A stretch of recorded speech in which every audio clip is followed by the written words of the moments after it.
ಕೇಳಿ ಪ್ರಶ್ನೆ. ಸರ್, ಈಗ ಸಭೆ ಇತ್ತು, ಈಗ ರಾಹುಲ್ ಗಾಂಧಿ ಅವ್ರ ಮನೇಲಿ ಸಭೆ ಇತ್ತು. ಸುರ್ಜೇವಾಲಾ ಅವ್ರನ್ನ, ವೇಣುಗೋಪಾಲ್ ಅವ್ರನ್ನ, ರಾಹುಲ್ ಗಾಂಧಿ ಅವ್ರನ್ನ ಭೇಟಿ ಮಾಡಿದ್ವಿ.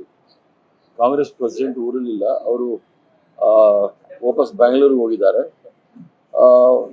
ತಾತ್ಕಾಲಿಕವಾಗಿ ಅದು ಮುಂದೂಡಲಾಗಿದೆ.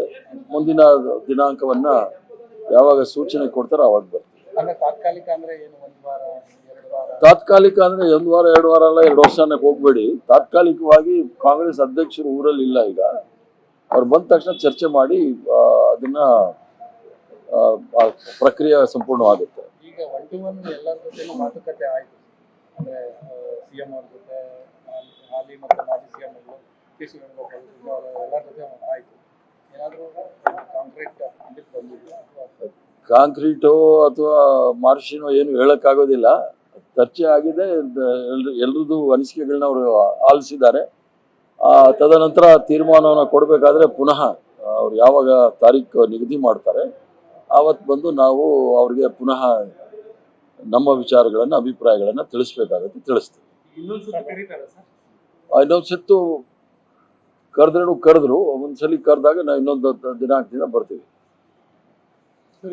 ಈಗ ವೇಣುಗೋಪಾಲ್ ಮತ್ತು ಸುರ್ಜೇವಾಲಾ ತಾವು ಭೇಟಿಯಾಗಿದ್ದೀವಿ, ಎಲ್ಲರೂ ಭೇಟಿ ಆಗೋಯ್ತು. ಮುಂದಿನ ದಿನಾಂಕ ಅವ್ರು ಯಾವಾಗ ಹೇಳ್ತಾರೆ ಅವಾಗ ಬರ್ತೀವಿ. आज काफी सारी मीटिंग्स हुई, जो मुख्य मीटिंग हुई थी, कैबिनेट विस्तार को लेकर चर्चा है, क्या कुछ है आज? बस हमारा कुछ चीजें बात हुआ है, बाकी कांग्रेस अध्यक्ष बैंगलोर गए हैं 2 दिन या 1 दिन या 2 दिन के लिए, तो ठाल दिया है.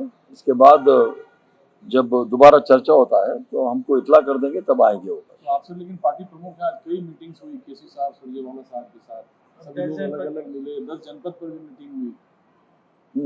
मीटिंग तो होते रहता है. कर्नाटक से रिलेटेड क्या? कर्नाटक का ही मीटिंग होता है. कर्नाटक के बारे में जो भी बोलना है बोल चुके हैं. बाकी निर्णय जब आता है तो आपको बता देंगे. धन्यवाद, नमस्कार. न्यूज़ फर्स्ट, निर्भीतिಯಿಂದ ನಿಮ್ಮ ಪರವಾಗಿ.